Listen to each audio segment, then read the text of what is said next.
আসসালামু আলাইকুম। আশা করি সকলে ভালো আছেন। আজকে ডিসকাস করতে যাচ্ছি ভার্বের ভেতরে অত্যন্ত গুরুত্বপূর্ণ দুটি ভার্ব, ট্রানজিটিভ এবং ইনট্রানজিটিভ ভার্ব। এই দুটি আসলে প্রিন্সিপাল ভার্বের বাচ্চা-কাচ্চা। ক্লিয়ার? প্রিন্সিপাল ভার্বের বাচ্চা-কাচ্চা হলো ট্রানজিটিভ এবং ইনট্রানজিটিভ ভার্ব, যেটাকে বাংলাতে বলা হয় সকর্মক এবং অকর্মক। এখন কর্ম কি জিনিস এটি আমি খুব সম্ভবত ক্লাস 6-এ যখন উঠলাম তখন বাংলা ব্যাকরণে পড়ার চেষ্টা করেছিলাম, যার উপরে নির্ভর করে কি যেন একটা পড়েছিলাম মনে নেই। তবে গ্যারান্টি দিয়ে বলতে পারি বাংলা থেকে ইংলিশে বোঝা অত্যন্ত সহজ।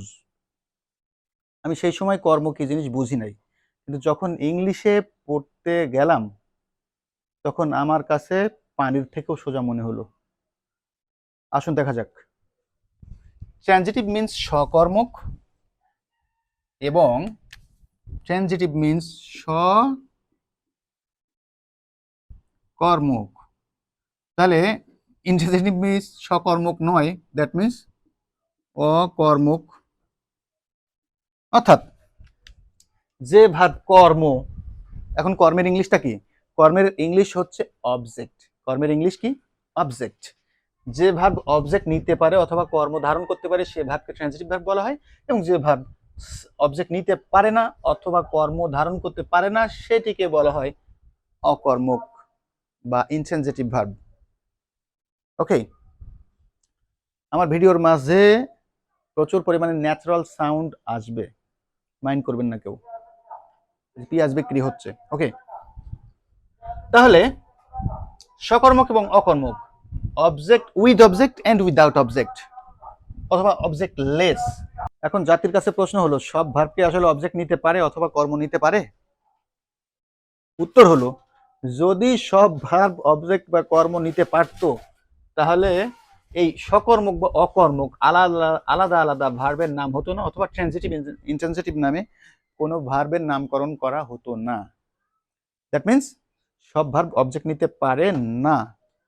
সুতরাং আমরা যারা subject plus verb plus object আকারে সেন্টেন্সের স্ট্রাকচার লিখি, এটি টোটালি ভুল ভুল এবং ভুল। আমরা কয়েকটি ভার্ব নিয়ে একটু ডিসকাস করি। লাইক ইচ্ছা মতো লিখতে পারবো নাকি? Like run, okay, that means eat, that next write, okay, তারপরে আরো একটা ভার্ব লিখি, জন হ্যাভ। ওকে, তো আমরা রান থেকে শুরু করি। রানকে কি এবং কাকে দিয়ে প্রশ্ন করব? Like I run, that means আমি দৌড়াই। এখন যদি প্রশ্ন করা হয় যে আমি কি দৌড়াই, এটি কি কোনো কোশ্চেনের ভেতরে পড়ে? বাংলা তো বুঝি, ইংলিশ না বুঝলেও আমি আমি কি দৌড়াই হয় নাকি? আঞ্চলিক ভাষায় তো আবার ওই যে নৌকা চালানোকে খুব সম্ভবত নাও দৌড়ানো বলে, কাউকে ধাওয়া করা বা পিছু পিছু ছোটাকে বলে দৌড়ানি দিয়েছে, এ ধরনের বলতে পারে।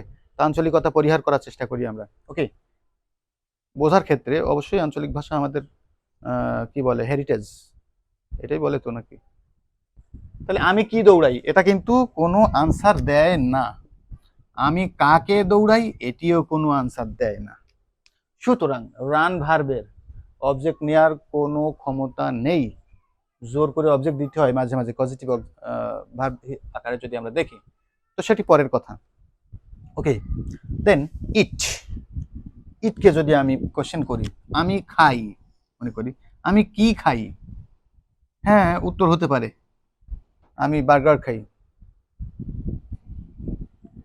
আলু ভর্তা এবং ডাল খাই।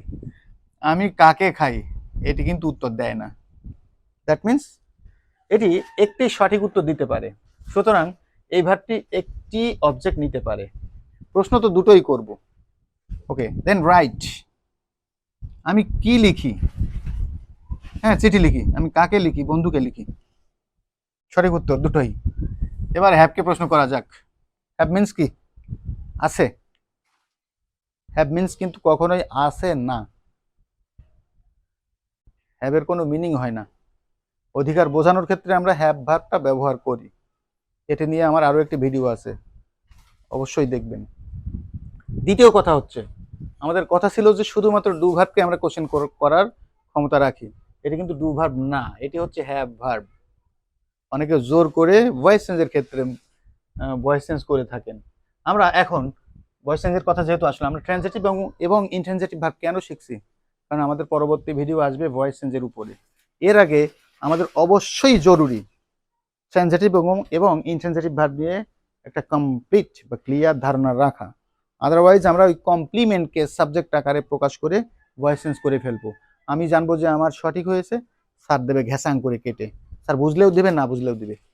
ওকে, তাহলে ট্রানজিটিভ ভার্ব আমরা একটু, যেহেতু শর্ট ভিডিও, ট্রানজিটিভ ভার্ব হচ্ছে সকর্মক্রিয়া যে ভার্ব কর্ম নিতে পারে, এবং ইনট্রানজিটিভ ভার্ব হচ্ছে অকর্মক্রিয়া যে ভার্ব কর্ম নিতে পারে না। এখন কর্ম কি জিনিস, কর্ম হচ্ছে অবজেক্ট, কিভাবে বের করব?